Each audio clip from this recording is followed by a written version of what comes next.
My name is Susan Chan. I'm the Executive Director of the Chinese Cultural Center. Well, our mission is to promote and educate Chinese culture and heritage. Why you came here today is part of our history program. So we really want to thank the Arizona State Museum and also the Arizona Humanities for bringing this project to us. And the woman behind bringing this project to us is Miss Robin Blackwood. Hi, everybody. If you don't know me, I am Robin Blackwood, and I'm a member of the Tucson Chinese Cultural Center History Committee. We are engaged presently with the Arizona State Museum and a number of other partners in a project called Discovering Community in the Borderlands.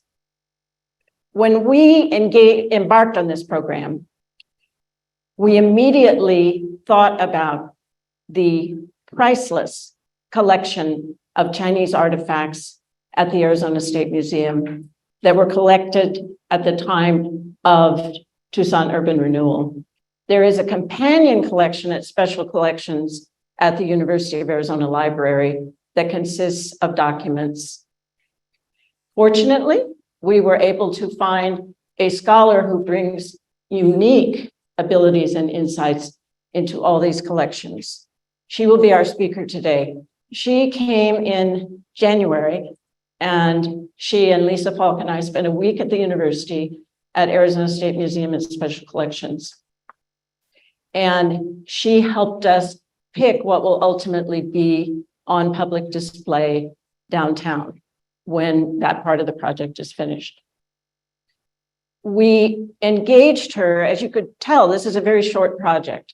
It began in January, and this part of it ends at the end of June.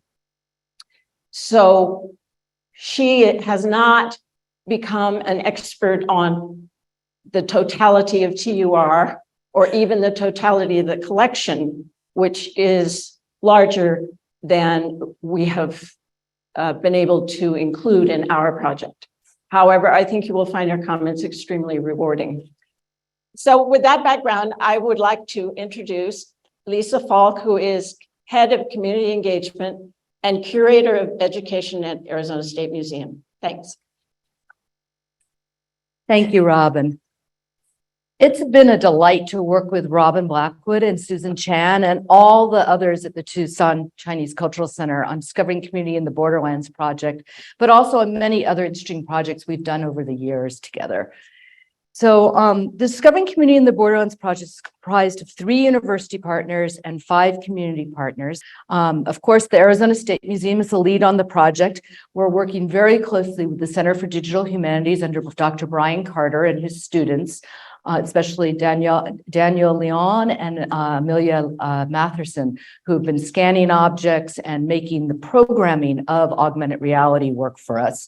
We're also working very closely with the Poetry Center, and Ren is here with us, and we can see we are infusing poetry and writing activities into the project. The 5 community partners include the Tucson Chinese Cultural Center, the Dunbar Pavilion, Borderlands Theater, Mission Gardens, and Pascal Yaqui's Department of Language and Culture. And as Robin mentioned, we have 2 projects with the Chinese Cultural Center. So now ASM and the Chinese Cultural Center are creating the one Robin mentioned about the Chinese community that lived here in the early 1800s, going up to the mid 1900s downtown to urban renewal. 1968. Yeah, 1968. The research from this experience is the focus of Dr. Ying's talk today. So now at this point, I'm happy to welcome Dr. Laura Ying. She's Assistant Professor of Anthropology at Grinnell College in Iowa. She is a historical archaeologist who studies diasporic Asian American communities. Her current research is on the archaeology of trans-Pacific linkages between Chinatowns in the American West and immigrant home villages in Guangdong, China. Laura received her PhD in anthropology from Stanford University. And without further ado, I'm going to turn it over to Laura and go and sign up for a Chinese class. Thank you so much, Robin and Lisa. I'm so excited to present some of the research we've done over the last 5 months. And I'm especially excited because I'm a historical archaeologist to use the methods that I've applied to my dissertation research, which focus on Chinatowns in Riverside, San Bernardino, California, that no longer exists, and apply it to Tucson. And I'm also excited to look at similarities and differences, which is not really what this talk is about. But I think overall, there are a lot of similarities, such as some of the artifacts we find, like the Four Seasons rice bowl, are commonly found in Chinese diaspora sites all over the country. And also where I see some differences is the unique context that Tucson, being in the Southwest, being close to Mexico, I really appreciate some of the interracial interactions between Chinese migrants and people like Mexican residents, indigenous groups. And I want to take a moment to respectfully acknowledge the two tribes who live in Tucson, the Tohono O'odham and the Yaqui. So I'm really excited to talk about what we focused on, which was the Ying On compound, or quarters, or buildings, however you want to call them. And what we really wanted to do, Robin, Lisa, and I, was to focus on certain individuals that connect the archaeology with the documents, with the stories that I gathered through other research. So I think this will be a really unique presentation that is really focused on like the archaeology of individuals, as well as like the larger Chinese community.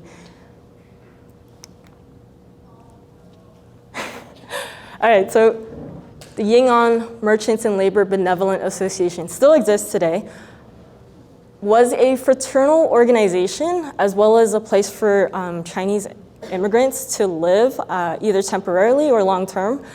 And as you can guess from this fraternal thing, people who lived in the Tucson larger Chinese community were mostly male. So there weren't families that lived in the Ying On compound. There were families that lived in like other Chinese businesses, like grocery stores, restaurants. So we're looking at also an organization that I believe loaned money to people, especially those who wanted to start a business, and then so involved pooling money. And then also the structures themselves were remodeled or renovated in 1950. And then as a result of the Tucson Urban Renewal project, they were demolished in 1968. So this is a very short time span archaeologically. We're looking at 18 years, right? Although some artifacts date a little bit before, to the 1940s. So as you can see, one of the people that we'll be looking at was a lifetime member of the Ying On Association, which is really interesting, and it was on 103 South Main. So Ying On was a small part of 80 acres that were excavated in terms of the Tucson Urban Renewal project. And it was a huge project, right? Went on from 1968 to 1973. And this is what one of the rooms in the Ying On compound looked like, which was kind of like a lot of trash, right? That basically is almost as if someone, kind of rifled through stuff and then left. And then archaeologists came and basically collected everything that was a document or artifact. So this actually turns out to be one of the people that we're looking at. We decided to focus on Gin Gay Yin, or Yun. And so he lived here in room 11 on the right side of your screen, in what the archaeologists labeled Unit 4. That wasn't what the Ying On compound called it. And then we have also his son, Gin Boon Loon. And Gin Boon Loon lived up here in room 24 in what the archaeologists called Unit 3. So each of these squares is a room, and these in the middle, I believe, are trenches. So they weren't rooms, they were excavation units. So this is from Lister and Lister, and I'll talk more about them later. But here are what Gin Gay Yin looks like. I don't have a picture of his son, unfortunately, but both father and son lived in the Ying On buildings starting in the 1950s and until they passed away, actually. So what we know from the documents that we went to the special collections to look at, we know that he went by Jin Fong, and that was his immigration name. But his real name, or his married name, is Gin Gay Yin. And he was born in San Francisco, California. Someone who, obviously his parents had been in the United States, both mother and father. Is it possible that this is a false identity? Potentially, but I think that doesn't really matter in our case for this presentation, because he was able to convince immigration officers that he was a US citizen. So he had all the privileges of being a native born, whether or not we can ever find out if that was true or not. So he, I think, started to live in Tucson starting in 1912, and that's based on the death certificate, which said he's been in Tucson for 40 years. And we know from an obituary that I found on historic newspapers, he worked at the Joss Stick Cafe as a cook and possibly was also the proprietor.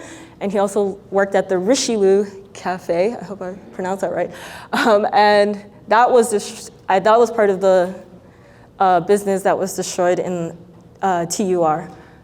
And his son, Gin Boon Loon, was known as Jin Shak or Jin Shek as his immigration name.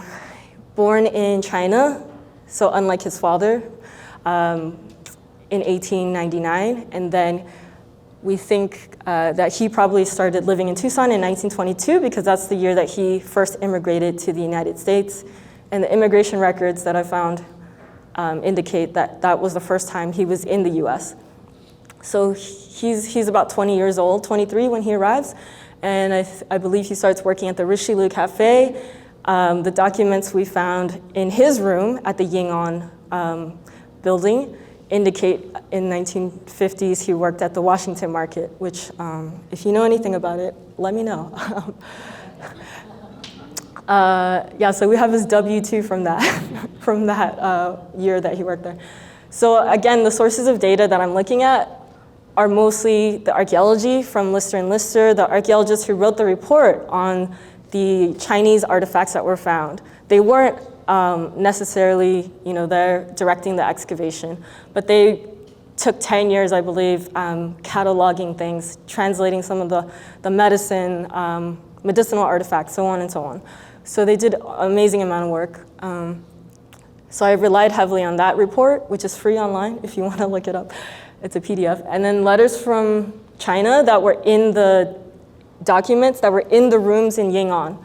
And then looking at other types of documents like memberships to specific associations and things like that. Then the bottom row is basically the additional research that I did going on places like newspapers.com, which have digitized a lot of newspapers from all over the country. So that makes things easy. Ancestry.com, where you can find like World War II draft cards, immigration passenger lists. And then I also looked at grave markers. So that's also available online if volunteers take pictures of grave markers and put them on findagrave.com. So all of this is the data that I use to focus on the lives of Gin Gay Yin and his son, Gin Boon Loon. So I really wanted to respect the lives of these two individuals. And they had really amazing, complicated, really full lives. Like they both died when they were senior citizens. So I think it's important for us either if you're a historian, a scholar, anything to do with Chinese American history, to move away from this idea that, oh, these people who lived in the Ying On compound were sojourners, meaning they're only here temporarily in the United States. That's not accurate. And then that they were bachelors. Pretty much everyone in this who lived in the United States and was an adult male had a wife, and most of them were in China, in the ancestral home village. And a lot of them had children too. And they kept in touch with these wives and children and mothers and fathers. So I think it's important to get away from that and create other narratives that complicate their lives.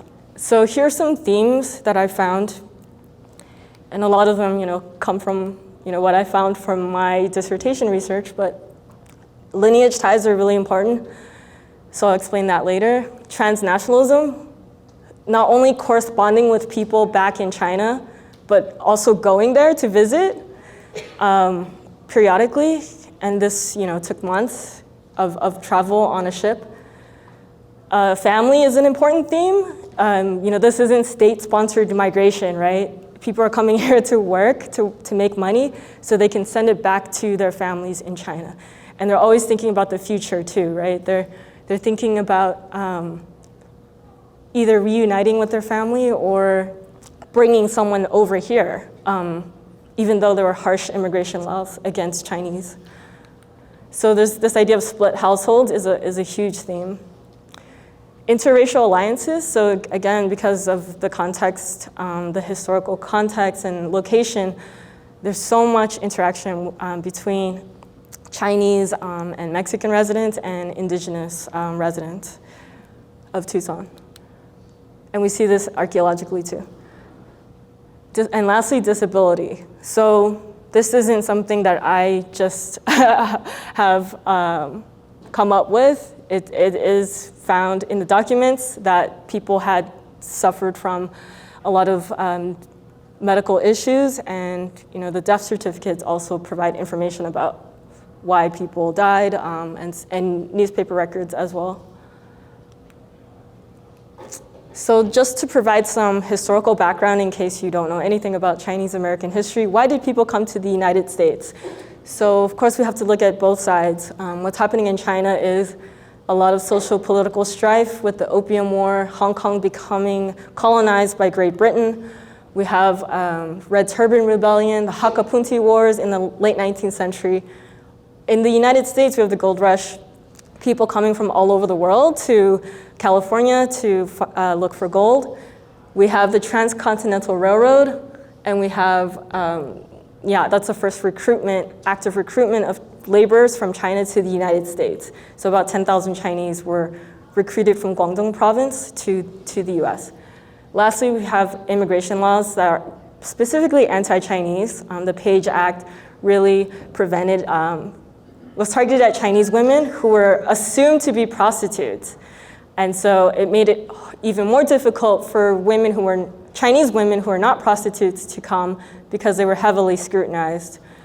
And the Chinese exclusion law, of course, between 1882 and 1943, banned Chinese laborers from entering the United States. That's like a 60-year period where if you were not a merchant, if you were not a native-born citizen or a son of a merchant or daughter or a child of a US citizen, you could not immigrate if you're Chinese.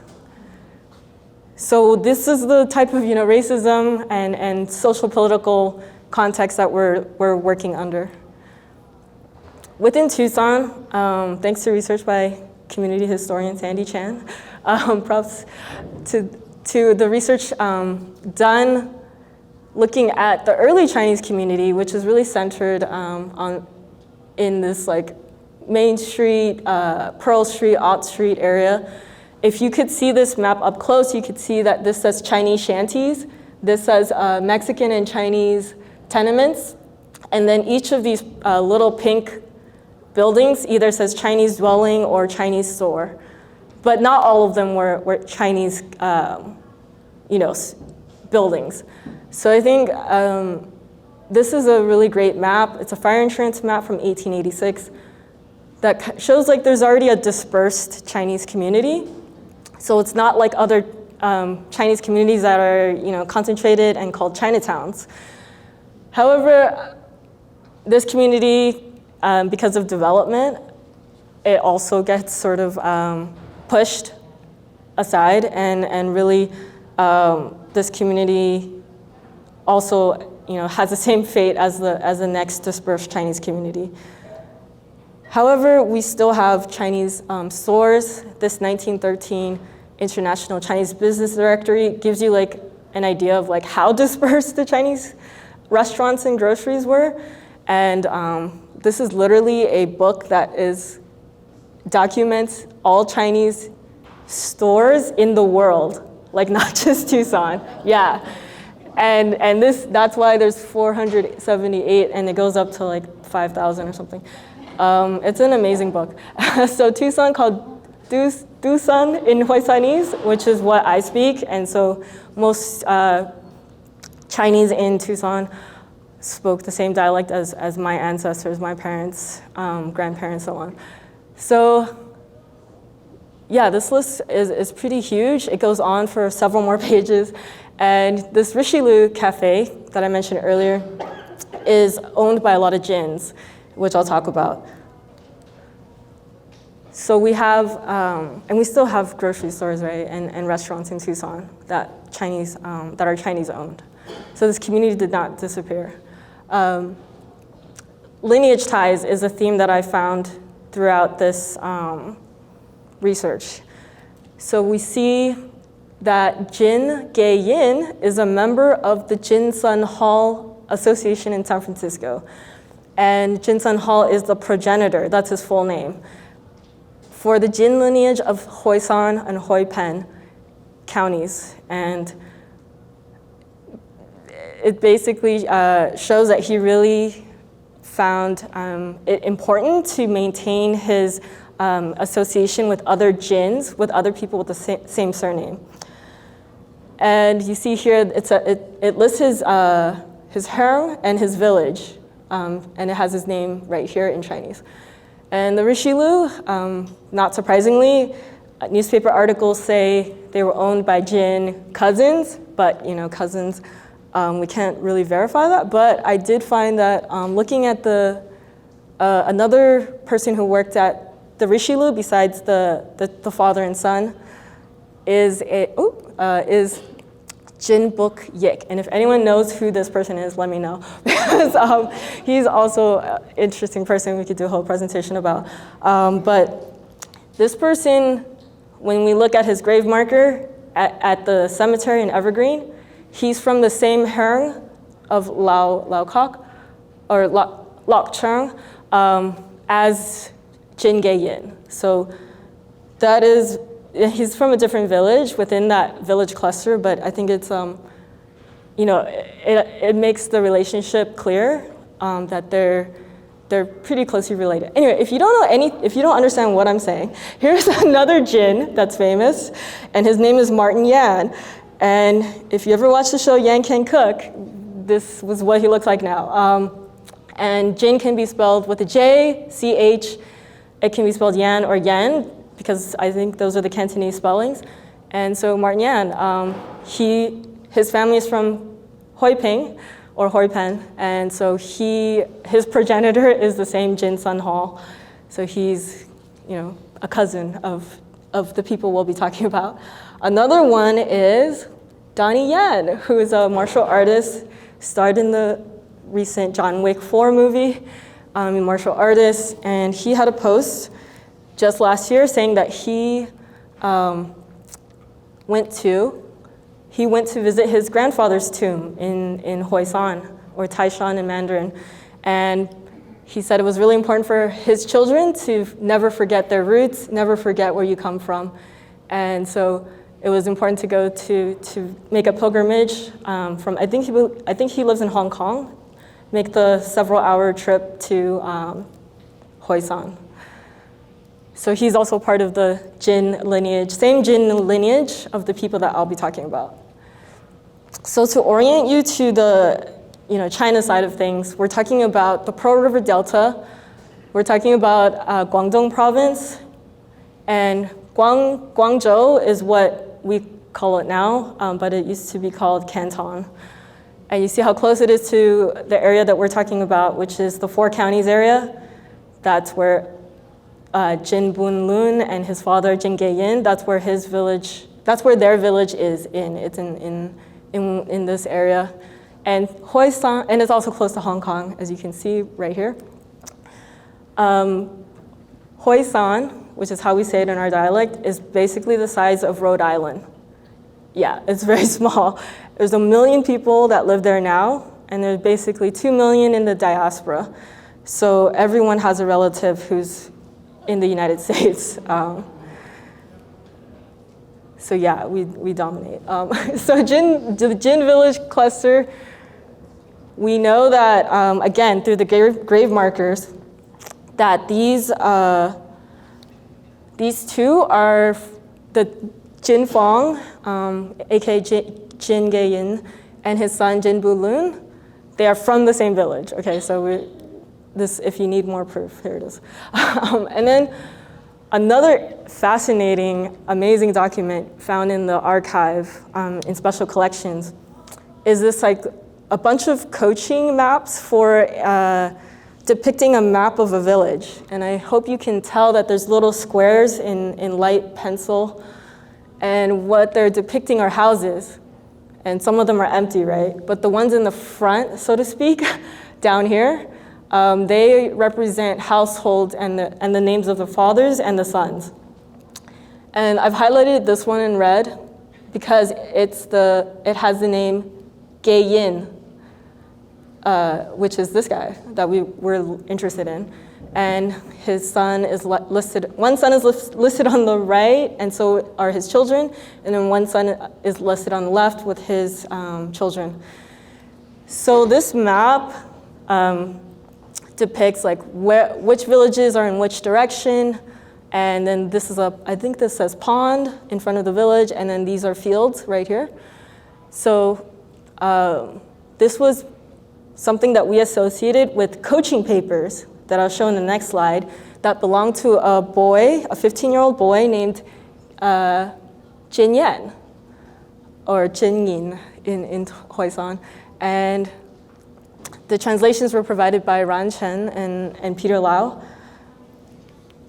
And here's the coaching paper that we connected to this map, which shows a bunch of questions that immigration officers would have asked Chinese immigrants when they landed in the United States. So, 1 through 3 is our basic questions. What's your name? How old are you? Where were you born? And then it gets to, how many brothers do you have? And he makes sure when he answers, there are 5 brothers together. The eldest and the third brother have died. Now there are 3, including me. And what's fascinating too is like, he doesn't just have to memorize these questions, right? He has to memorize who all his neighbors are and, how many sons they have and how old they are. So some of these, like, they have age numbers, I think. So, and what direction, like how many rows away from your house and which column and so on. So I think some people I think the first assumption I had was this is for a false identity, a paper son, so to speak, that this person had maybe bought their identity and that they were going to basically learn all these things that they didn't know already, right? Because they should know this stuff. But I think they should know who their neighbors are. But I think I'll talk more about this information and my conclusion about the identity of Jin Yan.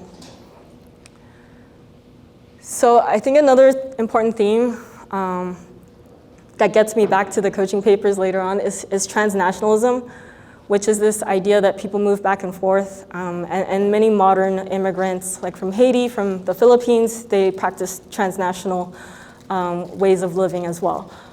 And what we find from the biography that I've created on Gin Gay Yin is he was born in San Francisco, then he had at some point made a visit to China for the first time.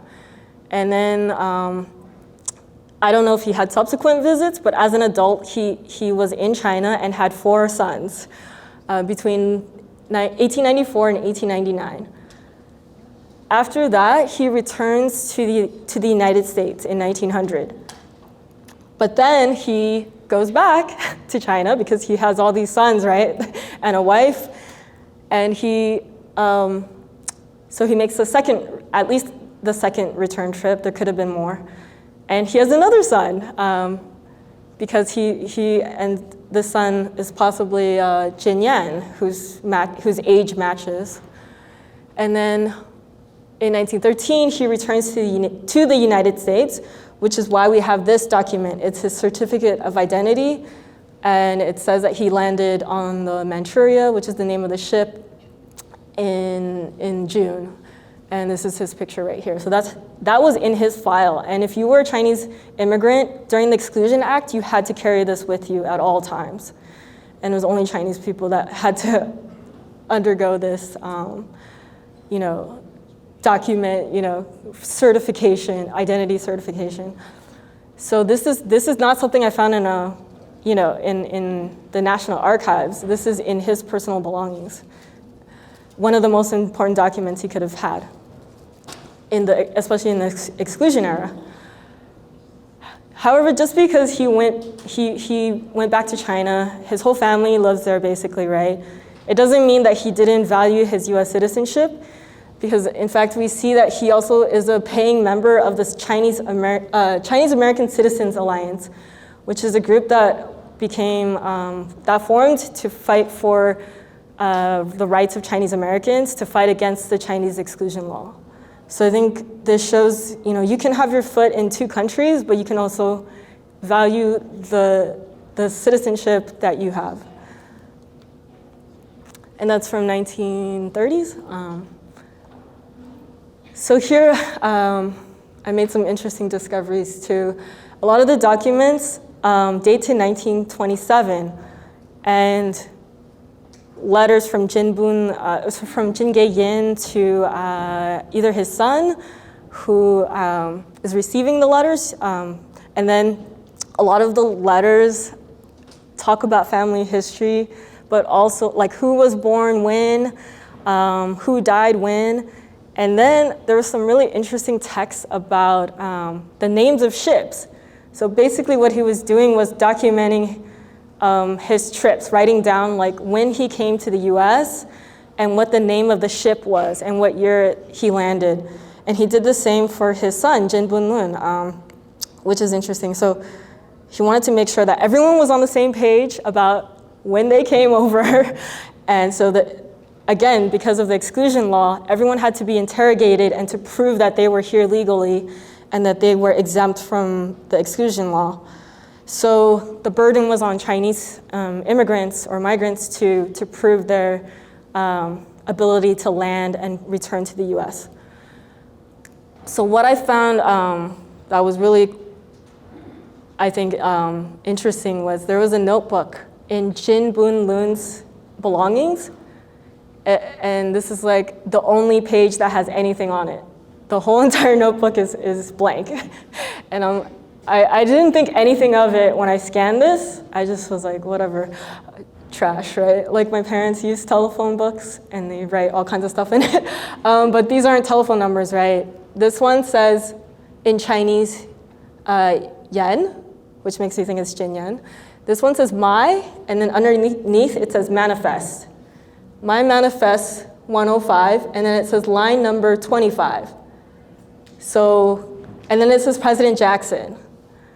So this doesn't seem like it makes sense, but in fact, the President Jackson is a ship that sailed from Hong Kong to China quite often. Sailed from Hong Kong to the US, and manifest is his passenger's manifest. So he's keeping track of what line on the entry he is, and then his, presumably his younger brother. And what's interesting is that I went on Ancestry.com and I confirmed that these are exactly correct, and they came on the same ship. So I think what it means is Gin Yin is truly the brother of Gin Boon Loon because they came on the same ship, and you don't really go to that extra mile for someone unless you're really close to them, at least in my opinion. So another theme that I really wanted to emphasize, or I found through these documents, is this idea of family and the importance of family in why did people go back and forth? Why did people endure these harsh immigration laws that required so much communication back and forth about when did you come here? How old is this brother when he died? Who's your neighbor? Like all this memorization and all this like work was to reunite with family members to make sure that they were cared for too. So we see that in the artifacts, I think. So a lot of the artifacts are tablewares, like these rice bowls that I have pictured up here. And what's not surprising is they match a lot of the other Chinese diaspora sites that I've worked at or I've looked at the reports, the archaeology reports. And they also match ones that I've found in the home villages that I've studied for my dissertation research. So I think what's important is that Chinese immigrants, even if you were poor, like they had a choice, right? And they definitely made a choice to purchase objects that were really, I think, meaningful for them. And the Four Seasons flower pattern itself has a lot of good auspicious symbols. But what's also important is it's like they bought it. It wasn't an antique. It wasn't like 50 years old and they kept this bowl. And we know that because the base mark is not like traditional base marks. And this is what a base mark is if you don't know. It's this thing in the bottom of this rice bowl that's hand painted. This one looks like a seal, a square seal. And it's actually very uncommon. So typically what we see at older Chinese diaspora sites in the US is this, which is an eternal knot.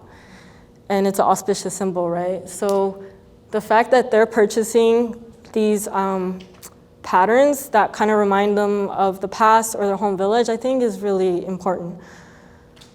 So we've documented these in the home village. That's why I cited myself. And then also, this pattern is a lot more expensive than blue and white rice bowls like bamboo, which is this pattern down here. And this one is not a base mark. It's something the archaeologists wrote when they cataloged this. So yeah, I think people are making a choice and they're trying to remind themselves of the people they've left in the other side of the world. So speaking of the people they've left behind, looking at the documents themselves, so much information about what people at home are thinking, desiring, and how many babies they're having. But first letter, I think I'm trying to go and I have 3 letters to show. The first one dates to 1934, and we see that the letter is signed by his 2 sons, Jin Shu Sum and Jin Shu Sun. I know they sound almost the same. So Jin Shu Sum is almost 18, he writes. Or older brother Jin Shu Sum is almost 18, eager to work abroad and make money. But his grandmother, Tom Shi, is dubious and wants him to marry first.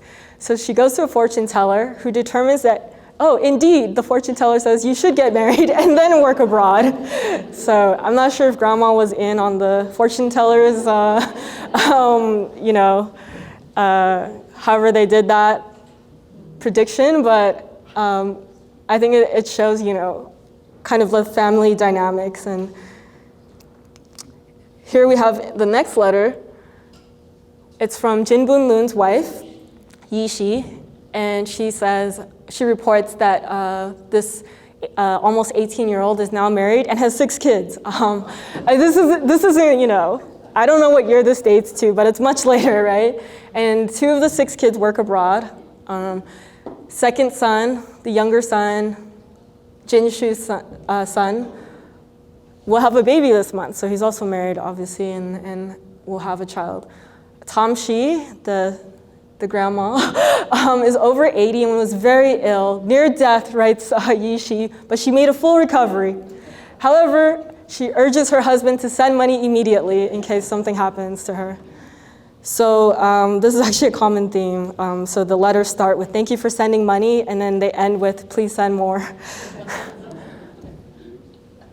So that gives you an idea, you know, these people, yeah, they look like they were alone, but they clearly had people, you know, thousands of miles away that were thinking of them, and they in Tucson were thinking of them and caring for them, sending remittances. So interracial alliances, I think, is another important theme. And, you know, Lister and Lister identified these Tohono O'odham baskets. And this is one of several, and they're quite small, but, you know, they really indicate that Chinese immigrants, even though they lived in this, you know, sort of boarding house, they were getting out and about and buying things. So what's interesting too is my historic research on the newspaper archives shows, I found a story about the Richelieu Cafe, and the reporter who calls the Tohono O'odham the Papagos, they're constant customers of the Richelieu when they come in from their reservations. So it was a very popular restaurant, also with other nationalities and races. So clearly, this isn't like a one-time purchase. There's a relationship that has developed because of restaurants and grocery stores, and oral histories also talk about this. I'm not the first to discover this, but I think the material culture, the artifacts really illuminate this as well.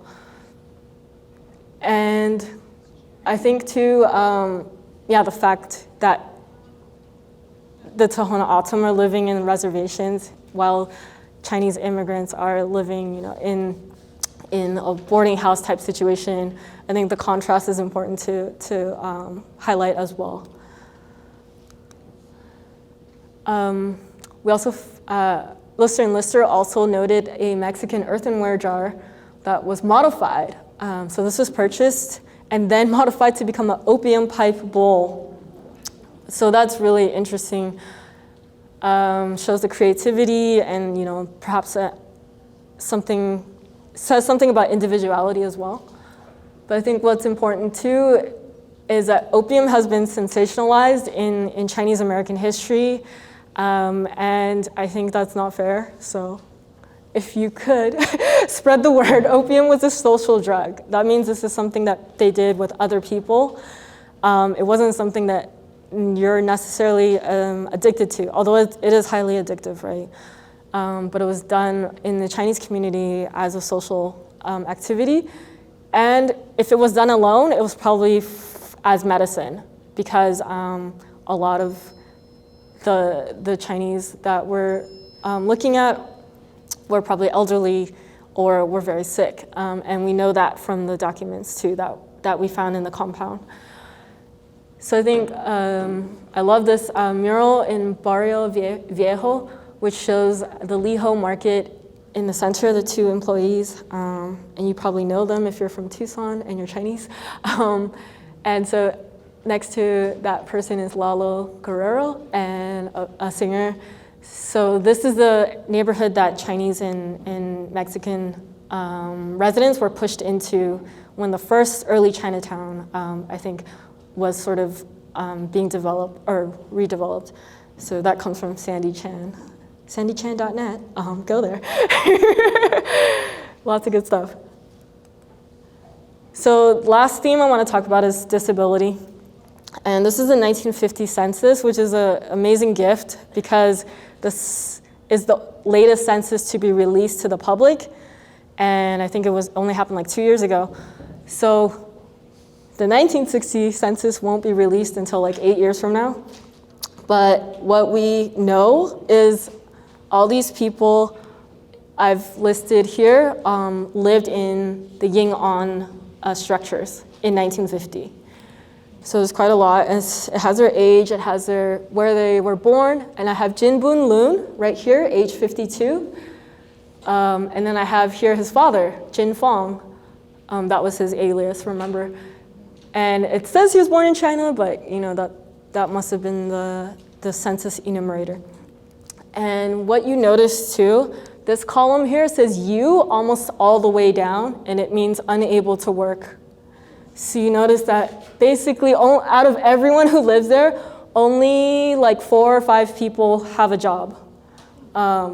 And so I think what's happening is, and they're not necessarily elderly, right? There's people who are in their early 50s, late 40s. And so what's happening is that people are, I think, very ill. They have some medical issue and they're living here because of that. Instead of living at their usually Chinese immigrants, I believe, wherever they worked, they lived in like the back of the store or like in the restaurant or somewhere nearby. And these people are presumably also members of the Ying On Association. I mean, I think you had to be.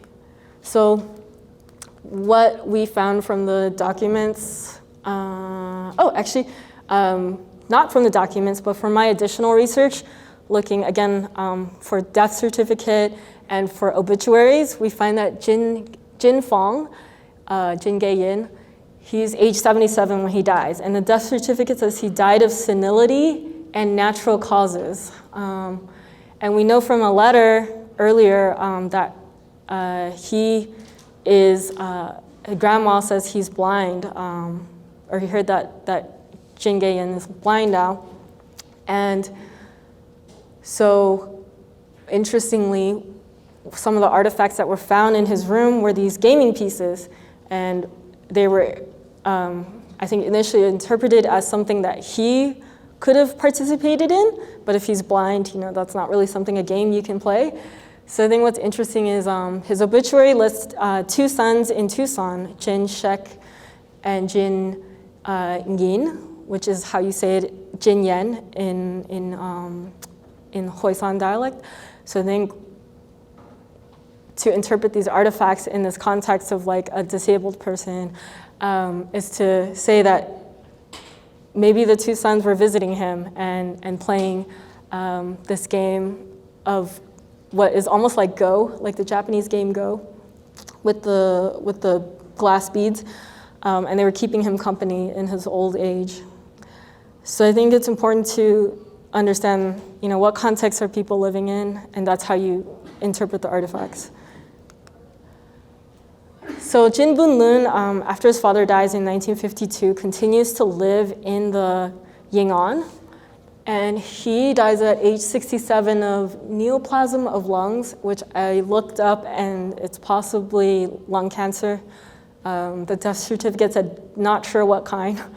And he is, in his documents, we find a lot of medical bills, hospital stays, medicine that he bought from Dr. Bean. And so this is the last hospital bill that he gets, and he dies like 6 weeks later.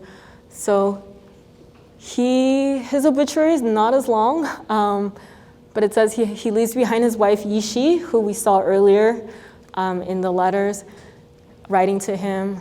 And none of these people are his children, the pallbearers. So I think, it's important to know these people were not very healthy who lived in Ying On. And at the same time, though, they weren't alone, right? They had, usually in the United States, like a father, a cousin, a brother. So I think I think loneliness is part of probably their existence, but I don't think they were alone, if that makes sense. So in conclusion, I want to reiterate all of the themes that I touched upon. I think lineage ties were really important, especially when you're starting a business. So in addition to those fraternal ties from association membership, being able to get together with people of the same lineage is important. Split households were common, but people strived, Chinese migrants strived for family reunification by going to China, by bringing sons to the US. And some others brought wives later on. Interracial alliances are evident through oral history artifacts, and then we also see disability is prevalent in the Ying On community. So reinterpreting opium and gaming pieces in that context is important. So last slide, future work. I think it's important to conduct multi-ethnic collaborative archaeological research, not only with descendants in the Chinese American community, but also with Mexican, Tohono O'odham, Yaqui voices, and you know, this is a multi-ethnic community that we're talking about. And then we're also interested in locating descendants. I think we would be if I were to continue with this project. And then we're also interested, if I were to continue or someone else, apply the methods and themes that I've discussed to research other Ying On residents. And there's so many documents. I mean, I think you could get like 2 to 3 dissertations out of that research. So it's important to have more people working on this collection, revitalize it, and bring together different members of the Tucson community. And so, yeah, I think, these are possibly Jin Yen's children based on what we found in the documents. And then here's a picture from the Arizona Historical Society of the interior of the Richelieu Cafe, presumably with several gins in here. So I'll just end there. And if you're wondering if you don't know about Tucson, there still is there's a new Ying On building, not in the same place. Here's a newspaper article reporting about that. And so the Ying On still lives, and I just want to acknowledge all the grant funders, people who've helped with this project, people who've translated for the research for this presentation. So thank you so much.